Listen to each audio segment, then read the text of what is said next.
Hello and welcome to Bridges and Barriers, the podcast where we break down world and international relations as well as the national landscape of the United States.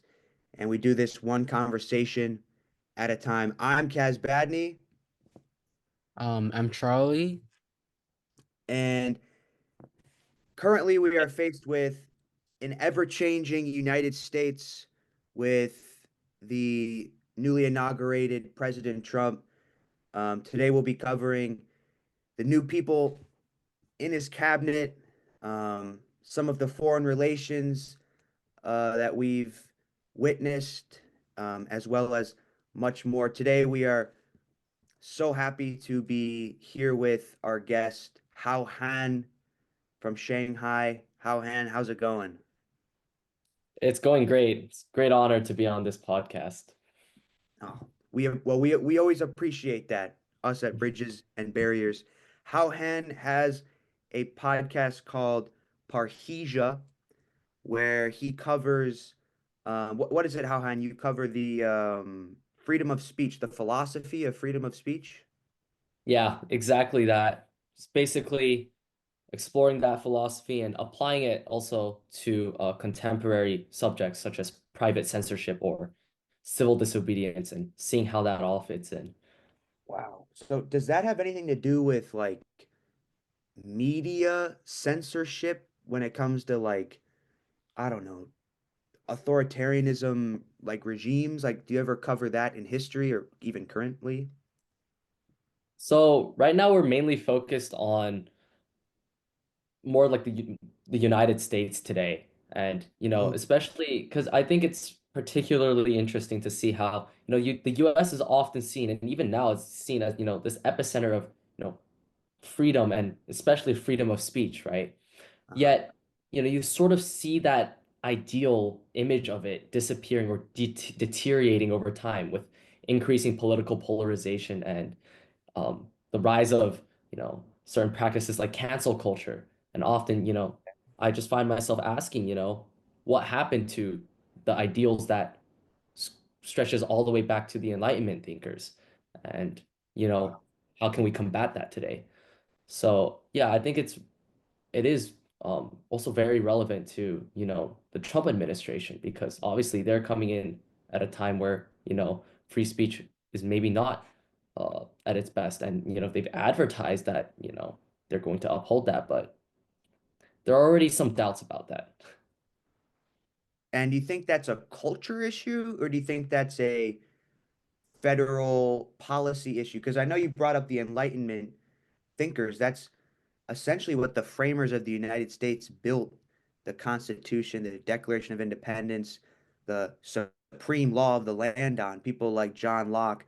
And I I guess I'm wondering, my next question would be, do you think that what you're seeing with the Trump administration and this whole cancel culture, is that showing that um, the rules and order of the US government, is it just, I don't know, is it just a ritual? Is it just a recommendation of you should do this? This is what we've always done. But now is it something that clearly there's no checks and balances in place for something like that, and now you can, I don't know, I don't know the word, you can like go against it. Yeah, I mean that is a great question. I believe that it is more of a cultural issue than it Yeah. is something related to policy or like how the government is structured. Because I think even if you look back a decade and a half ago or a bit more than that to, like you see John McCain and Barack Obama, they were direct opponents at one time, right? But like, they still respected each other um as human beings and Yeah, yeah. as an end, right? They had the ability to separate the idea from the person. Mm. And I think also, what's very important that I think is missing today is that like just because you disagree with someone on one aspect or like even a multitude of aspects, if there's something you guys have in common, like that is worth, sharing, and that is worth acknowledging and respecting. And I feel like that is missing today. I feel like everything's just, oh, like everything's like almost just partisan. It's like, oh, I'm a Mm. Democrat. No matter what you say, because you're a Republican, I'm obliged to oppose that, and I'm obliged to call you out for it. And I feel like that culture at times in the United States, I would assume had like, didn't exist, right? And I think that, or even if it did exist, I feel like it's just getting amplified and intensified in the status quo because of increased political polarization. Yeah. Mm. Yeah, I mean, I feel like once you bring feeling into politics, it's you're not going to get anywhere. But Yeah. I think it's so beautiful that you have a podcast that covers all of that. That's, the focal point of our government today and honestly, our world today. So I guess, Charlie, looking at the Trump administration, what sort of questions do you think, what sort of questions did you have planned for today? Well, I was planning to start our conversation with a general question for all three of us. So, what kind of influence do Trump's cabinet and his administration picks have on both for the domestic policy and foreign policies? Hmm. Charlie, do you want to start? Sure. Um, I mean, for personally, I believe that President Trump's cabinet selection is quite interesting, in fact. He chose a lot of like very controversial members to his cabinet. And we could talk about that later. But to this question, I believe it quite actually significantly impacted both the domestic and foreign policies. For instance, like he appointed Marco Rubio as the Secretary of State, and that just suggests a potential continuation of a firm stance and competition with China and a commitment to strengthening allyship with the NATO. However, with NATO though, the allyness of US and NATO would be quite different comparing to other presidents' administrations. Since Trump is really focused on this American first policy, where other countries may probably not agree with him on this. Yeah, I think that nationalistic ideology is just very apparent in the beginning days of his presidency. Even looking at, I don't know if you guys saw, but looking at the Colombian migrants that were sent back to Colombia, these were migrants that were sent back in shackles on military planes. In the past, usually when we deal with illegal immigrants or, immigrants that are here illegally in general and need to be sent back, we put them on commercial planes. We put them on commercial planes that, um, because we understand that they're human, right? And we respect their humanity. But the way that Trump sent them back to Colombia in shackles and on military planes, he's making a statement, I think, to the whole world in that sense, where the United States isn't gonna respect people who don't look just like Trump, who don't look like a white a white man from the United States that was born here. I think even when you look at the birthplace citizenship rights ban that he's trying to implement with his executive orders, it's definitely pushing that nationalistic point of view that you just brought up, Charlie. And I think it will have a lot of implications on our foreign policies in terms of our relations with other countries. I mean, there's a reason why the Chinese diplomat to Colombia recently said that Chinese and Colombian relations have never been better than now. Um, and Colombia, I think, is gonna be the first South American ally of ours to maybe start looking to sell their oil, flowers, and coffee not to the United States, but instead to countries like China. And this is already something that's spreading throughout South America, in Honduras and Guatemala. Um, these countries might lose um, might lose some respect for the United States. And I think Trump, in a weird way, is actually thinking that by him doing this, by him violating, sort of violating human rights, he's gaining respect from these countries. And I think in the long run, it's not going to do us well because next thing you know, we got Chinese influence in this side of the world in countries maybe like Colombia, and that's something that so far many presidents have been able to eradicate out of this side of the hemisphere. So I definitely see where you're coming from on that, Charlie. Yeah. What do you think about this, Hao? Yeah, I think I largely agree with everything that Kaz said. I think um, his predictions or his observations are largely correct. I think, right, that nationalistic approach, like from the get-go, it is going to ultimately harm, I think, the United States because it's essentially burning like a lot of the bridges that it it really needs in terms of like international trade, right? Like you look at, Mexico and Canada, right? Um, and I think just like maybe relating that to, you know, like discourse or like the public's attitude towards um foreigners in the United States in response to these policies. I think that's also going to um be a I think also an issue that will bite back soon in terms Mhm. of just I think generally more hostility towards foreigners because I think most of this nationalistic approach is to just try and give Americans more jobs or like give Americans um what they deserve as taxpayers, right? And not giving that like having that effort or like having those benefits or those jobs taken away by foreigners. So I think that would also be interesting in terms of not only just on the international governmental stage how that unfolds, but also on a more personal level. Right. Uh, That's yeah. Go ahead, Charlie. Go ahead, Charlie. I mean, I totally agree with both of you. But that just, I guess, proves the point of our conversation today, how we believe that Mr. Donald Trump or President Donald Trump's cabinet administration, he himself, is quite controversial as we look at him and the things have done upon history.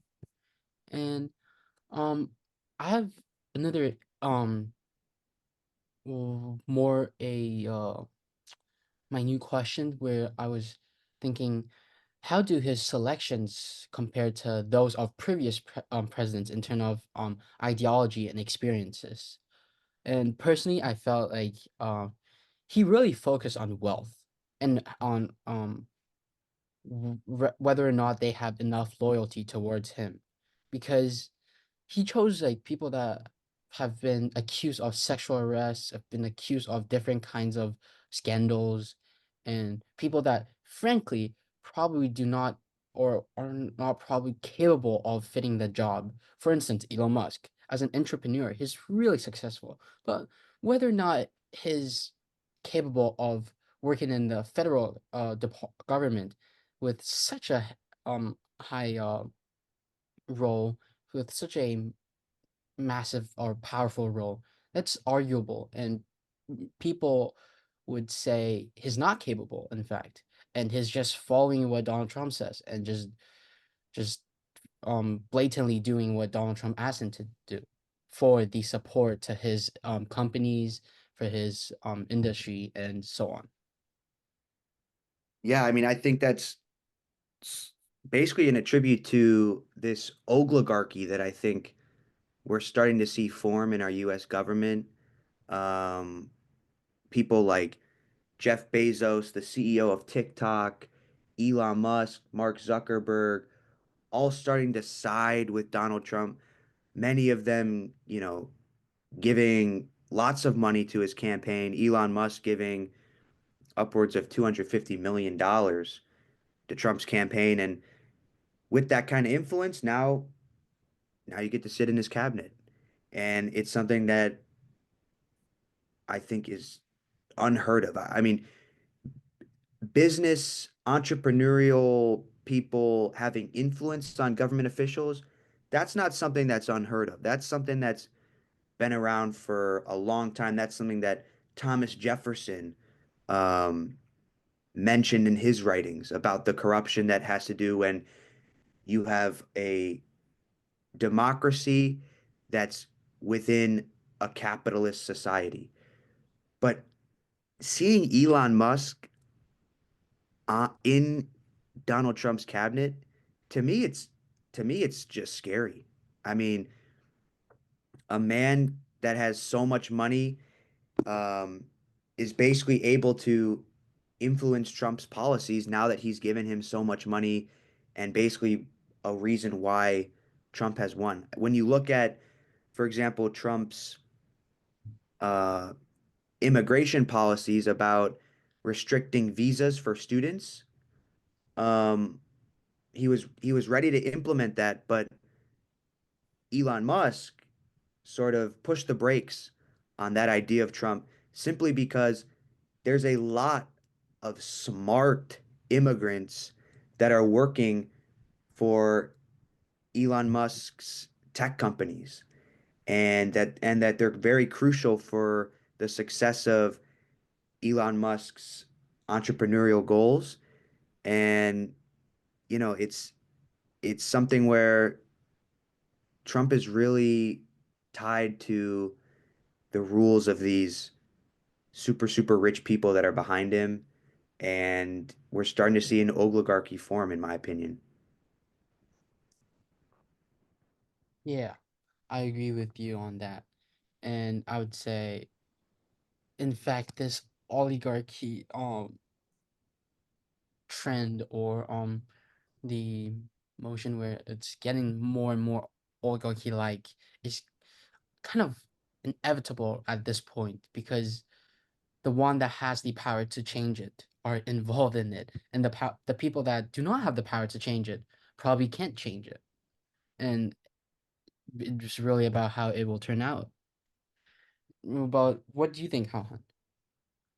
Yeah, I think, you know, just speaking on the question you just said on like, Mm-hmm. do we really know how it's going to turn out? Because like, as Kaz said, this is not something that's unheard of necessarily, but it's still something, slightly unexpected. But I think we can sort of look into how that's going to pan out. We can kind of look at South Korea as, maybe a semi-representative, you know, um, image of the future. Because, South Korea, yes, they did their economy grew a lot in the past few decades, but as a result, like as a result of that growth, they have this issue where a lot of the power is actually in the hands of these these families that run the biggest um, corporations uh, in South Korea, like Hyundai and Samsung and LG. And essentially, it's gotten to the point where essentially, like the government cannot really do anything against these companies. These companies are essentially unstoppable. There have been countless um, instances of corruption among what they call the chaebols, or like the family-controlled conglomerates.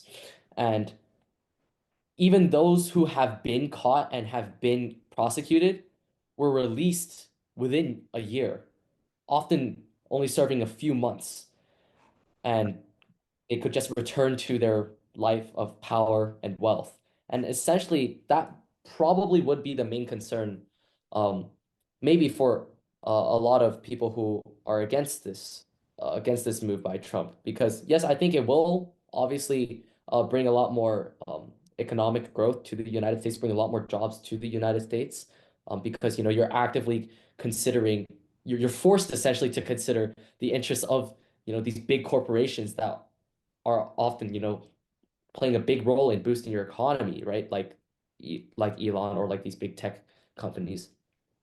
But, the trade-off is that you're granting them more power. And maybe it might get to the point in the future where, they are unstoppable, where they are so powerful that, they cannot be regulated and they can do whatever they want to maximize profits. And Yeah. Hmm. when you say how Han, when you say, um, well, first of all, I never even really realized that the other side of it, where that growth, that economic growth, um, is actually maybe a positive effect, because as in your words, you're forced to follow what the really successful entrepreneurs want. So I guess my question here, maybe my question about this, what's happening in South Korea is, well, first of all, is this an old money thing? Are these people who have had this money for a long, long time since, I don't know, the colonial days? And when you say that they're unstoppable, are they doing illegal things in the business world? Are they like having influence on government officials? Like what do you mean by unstoppable? I'm just curious. Yeah, basically they've just been accused of, embezzlement, bribery as well. Um, and I mean, yeah, it's mainly those two, I think. Just a lot of coercion to make sure the government policies don't hurt them, or to make sure that you know, they get to keep certain things under the wraps. Like it is more personal, but in the end, ultimately, it's still coming at the cost of the public, and the public has oftentimes, like, had enough of it. Like, obviously, I think the business itself would still be legitimate, because I think, Samsung, Hyundai, and LG are all incredible, like basically they are very international companies, right? And I don't think they would be immune to prosecution in other countries if that was the case of, like, some sort of operational problem there. But I guess, like, the problem still stands in terms of um, who runs it, right? Like, there's already been a lot of outrage around, uh, Trump, and his convictions and his trial, Yeah. right? So Yeah. you can only, so maybe in the future the same thing would happen with Musk or with Bezos. And I mean, only time will tell, but basically, I that was just an observation I made, in terms of, like, parallels between what's happening in South Korea and what could happen as the United States is kind of veering towards that path for the next 4 years.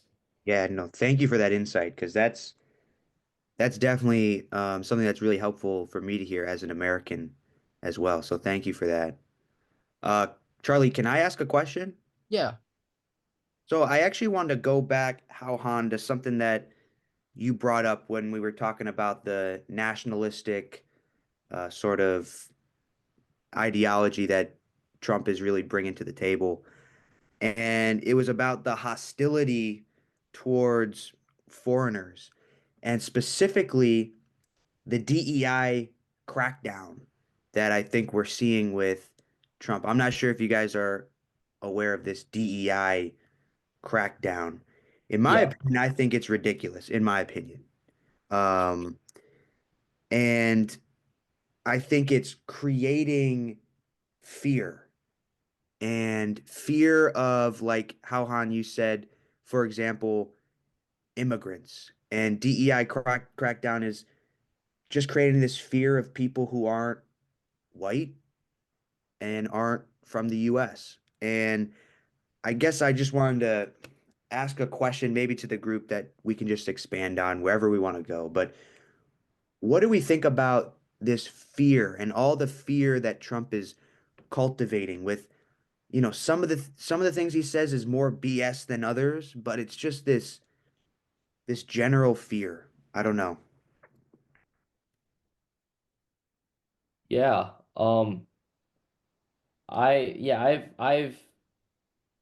I've heard a lot about the DEI crackdown, that Trump has been talking about. I mean, especially because of the recent United Airlines. Is it American Airlines or United Airlines? Apologies Oh, for that. I have no But idea. It's yeah, definitely but some airline though. yeah, the commercial flight that crashed into a Black Hawk, a helicopter near DC.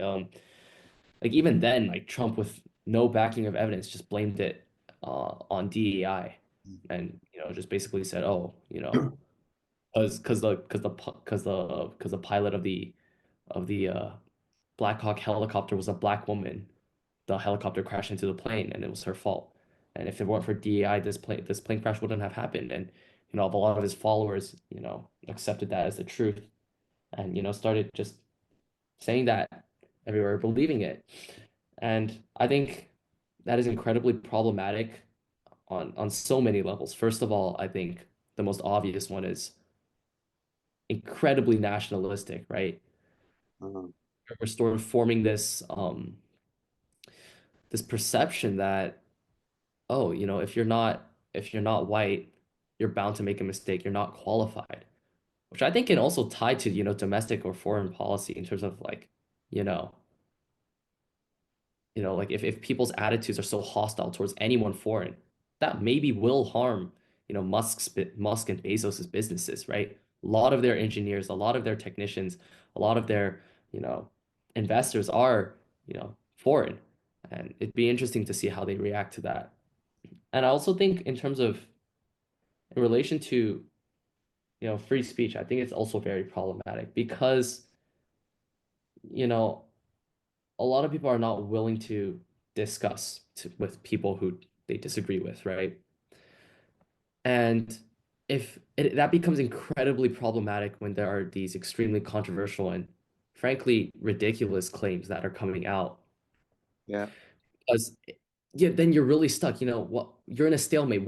How can you persuade them that, that might not be the truth, right? How can you tell them that, like even just merely have them consider uh, you know, what they can do to change. And yeah, I just feel like that this whole DEI crackdown is incredibly harmful on both, just a peer-to-peer level, and also I think it'll have a ripple effect on, the economy as well. Because I think maybe, the working environment will be so hostile in the future, or will be hostile enough in certain places and more Republican places that, you know, people just leave. They go to other countries to work. That could be they might, a lot of Asian engineers or like a lot of Chinese students might come back to China, heck, right? So Yeah. yeah, it'd be very interesting to see how that pans out. I think it all ties in back to that just holistically nationalistic approach that the Trump administration has had in these first few weeks. I don't know. What are your thoughts? I mean, I think that's just so amazing that you're able to look that far into the future, understand the effects of, a nationalistic point of view. Um, these are just amazing insights. Charlie, this is just, I'm so happy that you got Hao Han on this podcast with us. Yeah, and Um, I mean, personally, for me, what has been, really standing out when I've been reading the news has been the fact that Trump wants to get rid of DEI holidays. Which personally, I just honestly, the whole DEI crackdown thing has just been so ridiculous to me. But thank you for your insights, Hao Han, about the economic effects, and then also tying it back to, the fact that we have lots of foreign workers that, when people think about uh, immigrant workers, they think about people working in the labor sector. And the truth is, you're right. We have very, very, very, very smart immigrant workers that are working in our tech industries and that are fueling the tech billionaires that are behind our government, which is something that, we definitely revealed in this podcast. yeah, and adding on to Hahan and Kaz's point, I felt like Trump, besides being really extreme in rap, it's also interesting how he just abandons policies that the former presidents made. For instance, I'm pretty sure President Lyndon B. Johnson in 1965 signed the executive order which prohibits any federal contractors from engaging in employment discrimination. and mandated affirmative action programs. That's from 1965. At that point, there was still racism and discrimination, yet that was being signed. And yet the Trump administration characterized that movement as just necessary to eliminate all the radical and wasteful DEI programs, arguing that it is preferential treatment and it isn't necessary for the modern day society, which I'll argue that Trump is really nationalist. And another fun, I guess, interesting fact is that he himself is from a family of immigrants. His German heritage and not Anglo-Saxon or like Celtics, which would be so-called the first white Americans. So his family came from a immigrant family from Germany, and yet his calling all these DIB, gender issues, and immigrant issues as if it's not necessary, and we shall not debate about it. It's just kind of interesting. What do you think about that, Hao? Yeah, that is actually a very, very insightful point you brought up there. Like, that sort of almost like double standard, that sort of hypocrisy behind his stance. And yeah, I think I do agree with you. I like, a lot of people are against DEI because of, they believe it's just flipping the problem the other way around, like giving preferential treatment. But on the other hand, I feel like there's no way this very nationalistic stance and the the careless, you know, throwaway argument, oh, this was a DEI, you're DEI recruit, you're unqualified, or that sort of stance or that sort of attitude is any better, right? Even if it is true, which I doubt, frankly speaking, but even if it is true that DEI is, giving preferential treatment to minorities or to immigrants, I don't think the stance by for sure is doing anything better or making the United States any better. I think it's this incredibly nationalistic approach is just going to flip it the other way around again. And like two wrongs don't make a right, right? And I think that in this case, at least me personally, I think it's just one wrong is wronging something that was right in the first place. But even if for people who do think the previous policy was wrong, I think it's important for them to realize that this attitude is, not any better. And um, yeah, I mean that's just generally my thought. I mean, do you have anything else to add, Kaz? Um, trying to think here. I mean, I guess maybe I'll tie it back to fear.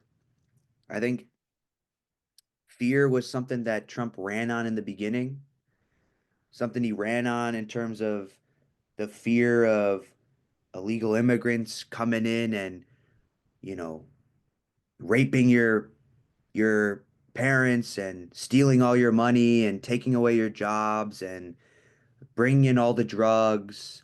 And Kamala Harris, she's not going to protect you from that, but Donald Trump will.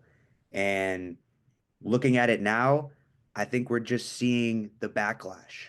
And everything that was said just now is just example after example of the backlash that could come from the hyper nationalistic policies that he's implementing. And I think it's also important to look at who's behind Trump because Trump, I believe, in my very liberal point of view, can be sensible, which might be shocking, Charlie, to hear that come out of my mouth. But I think Trump can be sensible. Who can't be sensible are the people that he's chosen to surround himself with. Trump is not a person that's going to surround himself with people who might disagree with him. He's purposefully surrounding himself all with people who agree with him and plans to get rid of and is currently getting rid of anybody that disagrees with him, which is not something that I believe a strong leader, it's not an ideal that I feel a strong leader should hold. Um, Someone like Stephen Miller, who was once Trump's immigration the head of his immigration policies in his first term. Now Stephen Miller has risen to a much higher role in Trump's cabinet, and he's the man who's truly behind all of Trump's really, as we've sort of brought up, I don't want to put any words in anybody's mouth, but sort of racist, very nationalistic policies surrounding immigration. And I just think when you don't have any conflicting ideas surrounding you as a leader, um, it ends up that you start making very radical decisions, which I think we're noticing with Trump. And Han, I don't know if that's anything that you ever talk about in your podcast about, conflicting issues on the topic of, you know, speech. I don't know, free speech or, um, how we all come to conclusions in general and how decisions are made. Yeah, I mean, I wholly agree with what you said about the importance of surrounding yourself with people you disagree with. Um, I mean, first of all, I think that's not like it is a problem with the Trump administration, but I think it happens for every single presidency. They always, are more inclined to choose people who are more friendly towards their policies or more friendly towards their or attitudes on certain things. But yeah, I nonetheless do wholly agree with you on the point on, surrounding yourself with people you disagree with. I think the guiding principle of my podcast is, you know, I choose a topic. Like if I know I'm going to discuss with a certain person, if the guest is already fixed, we find a subject that we disagree with, like we disagree with each other on, or vice versa. If I have the intent to have, a discussion on, what makes a good philosopher, I would find someone who has a different viewpoint on what that is, or has a, very different perspective on that subject, and try and find some common ground, or basically just listen to what they have to say, you know, like give their arguments the merit they deserve, and have the dignity and have, I don't know, maybe even just the strength to admit sometimes that you are wrong and someone else might be more correct or have a better point, and not be afraid to, you know, adjust your stance accordingly. I mean, I clearly remember, I think, on a podcast I had about private censorship, um, I originally, just had the sense that,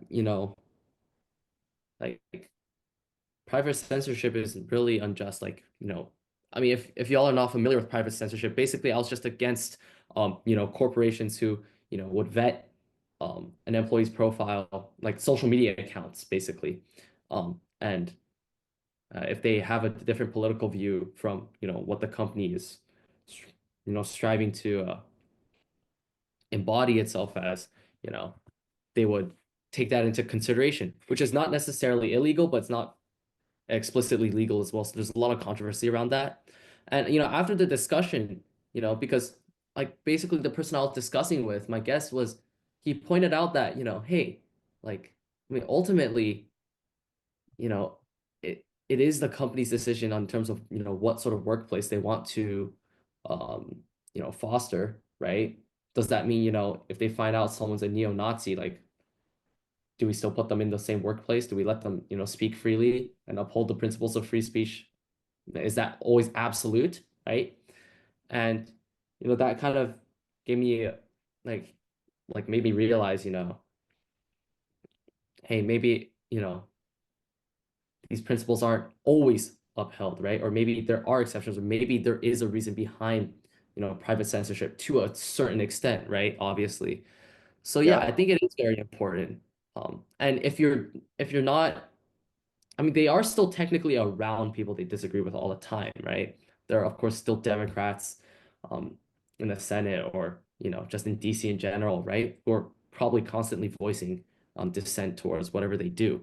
And I think it is important to just, I just hope in the future that, opposing sides can still find some common ground sometimes, or still, you know, give each other's arguments or beliefs merit, which I think is really lacking today. Wow. Yeah. Thank you, Hahan. Charlie, I know you wanted to talk about some of the,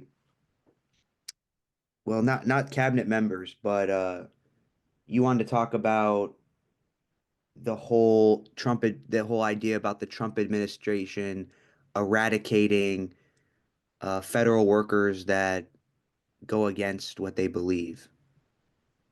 Oh yeah. Well, I mean, it's kind of interesting how Trump, on one hand, says that he promotes freedom of speech and promotes like all these freedom ideology, but then on the other hand, he ordered the U.S. Department of Agriculture to remove websites referencing the climate crisis, leading to removal of information from U.S. Forest Service and other federal agencies.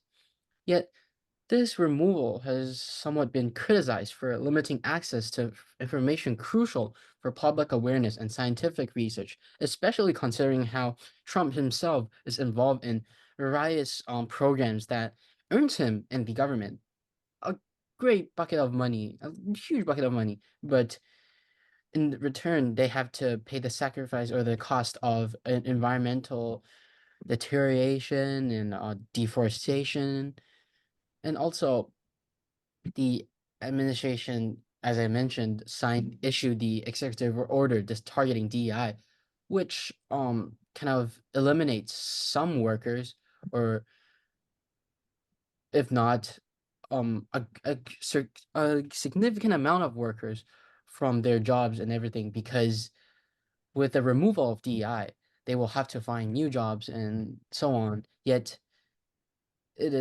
I do not see the necessity of removing DI, because it is important to have a um part or a sector in your company, that, or in a institution, for instance a school, to guarantee or to maintain a peaceful and equal environment for everyone, that's non-discriminatory to anyone.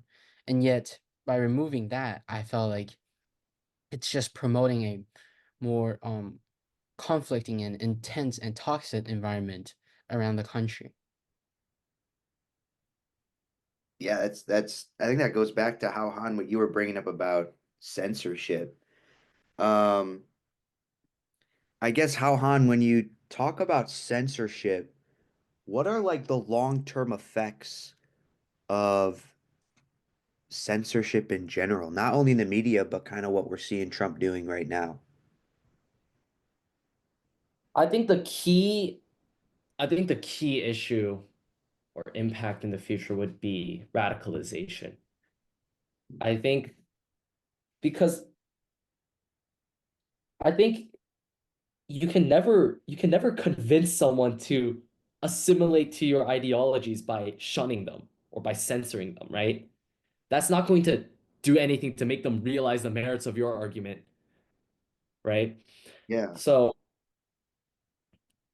essentially, the group of people whom hold different stances to, what is held by the government would, gradually feel more and more alienated, more detached from society. Um, and what will happen is they grow more resentful of them. Because they have so much less exposure to, their ideas, they sort of imagine it as, this terrible, like probably just imagine their opponents as, you know, extremists, or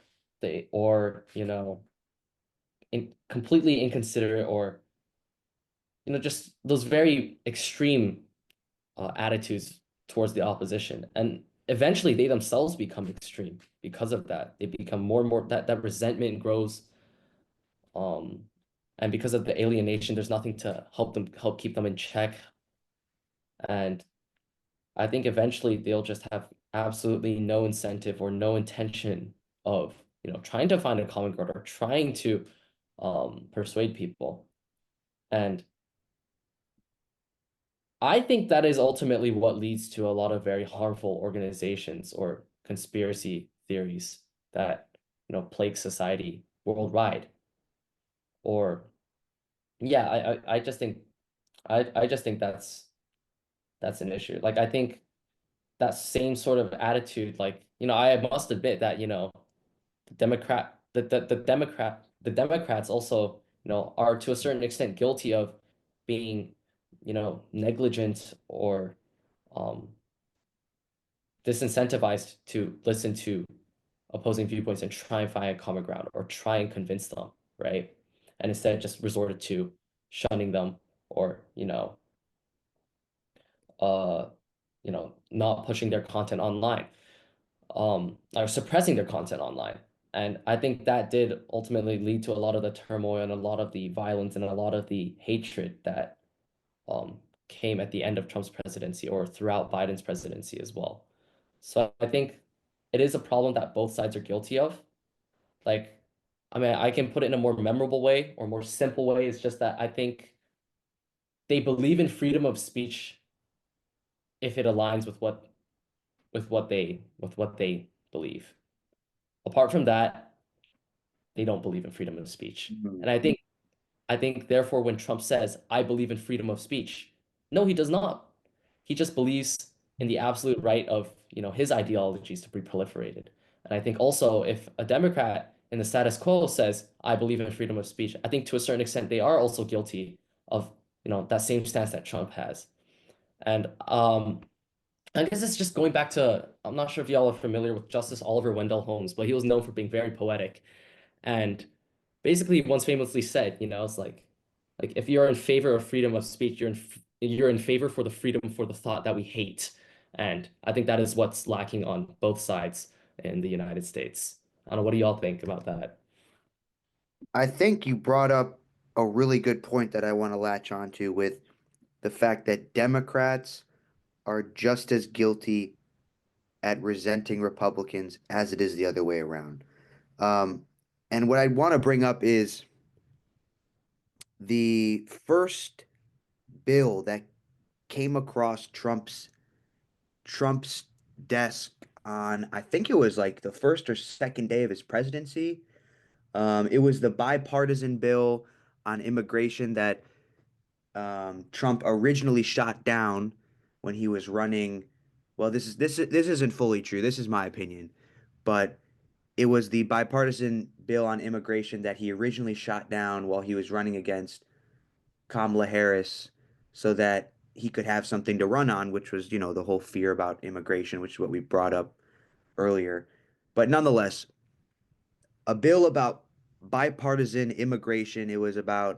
Um, it was about deporting illegal immigrants with criminal records, something that both Republicans and Democrats theoretically should be bipartisan on and should both be agreeing on because it was something that was going to get passed before anyways. Um, However, 46 Democrats voted for it. I think it was 46. It could have been 43.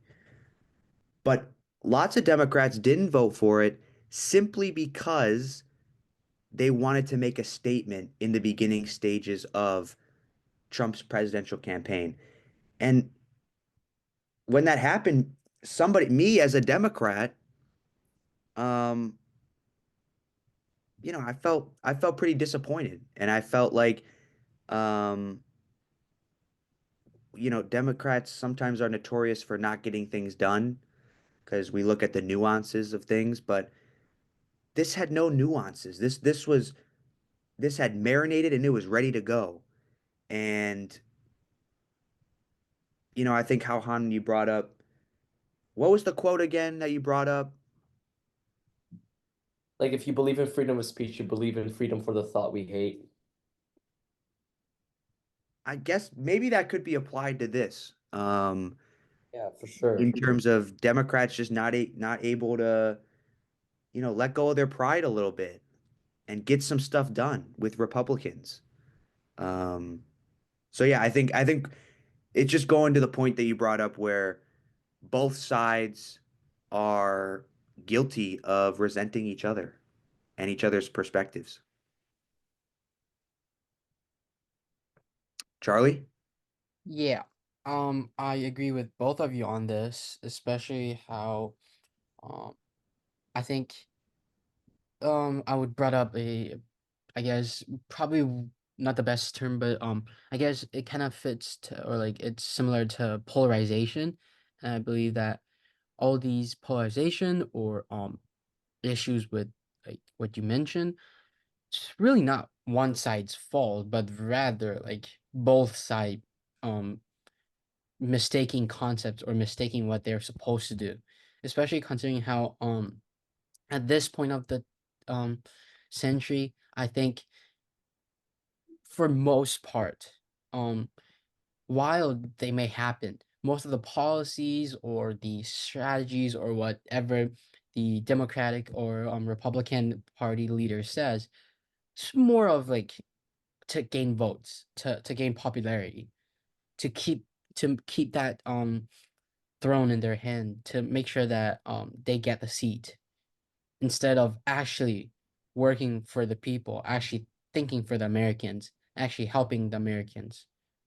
Because after all, you can see how like they're really focusing on a like where um I guess they see how you see how they're really focusing on a opinion or like a side, a stand, and gaining like people, the majority that supports that, and neglecting all the other population out there. Yeah, I think that was actually a really good observation you made at the end in terms of the underlying motivation always just being to gain popularity. And maybe I can tie that into what Kaz said earlier, that example on immigration. Maybe they were afraid that they were going to lose popularity because essentially they're admitting, oh, we were wrong, or like they're right. You should listen to them as well. And maybe they were afraid that that message might come across to even a few voters, which eventually could make the difference. Yeah. I mean, Kaz, any other closing thoughts? You know, I think we're coming to a close here, guys, and I think this was just such a great podcast. It was so productive. We talked about Trump's cabinet members. We talked about his immigration policies and how that builds hostility towards foreigners. And then, we went ahead and we tied that into DEI and how Han had some wonderful insights about freedom of speech, about using South Korea as a case study for what could be the future of the United States, and as well as, censorship, and then finishing off with the polarization of our country. And I'm super grateful that I got to be a part of this conversation, guys. I learned so much. Um, so thank you, Charlie. Thank you, How Han. I hope that How Han, we get to be on Parrhesia, your podcast, Parrhesia, your podcast, Parrhesia, sometime. Um, I'm a big question asker, if you can't tell already. So, I would get a lot of information out of you on that podcast. Um, Charlie, anything else to close us off for today? Well, I mean, we had a really productive and a really interesting and insightful conversation today, discourse, and I would say, yeah, I felt like we definitely did approach this topic in a very interesting and very effective means. And yeah, I feel like we should definitely do some more podcasts and discussions like this in the future. And next time, perhaps How Han can be the host, and we could join in and have like different opinions on a certain topic and Yeah. see, I guess, what are the pros and cons, and what are the result after our intellectual discussion. Yeah, How Han, I would love to see how you come to how you find common ground and how you come to common agreeances, even if it's not necessarily a super political conversation. Um, I would seriously be so interested to have a conversation with you sometime about all three of us, a conversation sometime about, I don't know, any topic. I thought that this podcast went really great. How Han, thank you so much for being here with us. Yeah, thank you all. I think this was also, a new experience for me. Taking a nice break from just talking solely about philosophy was also quite refreshing, I must say, and it couldn't have been possible without you two facilitating and facilitating this conversation with your incredible curiosity and knowledge about this topic. So thank you guys as well.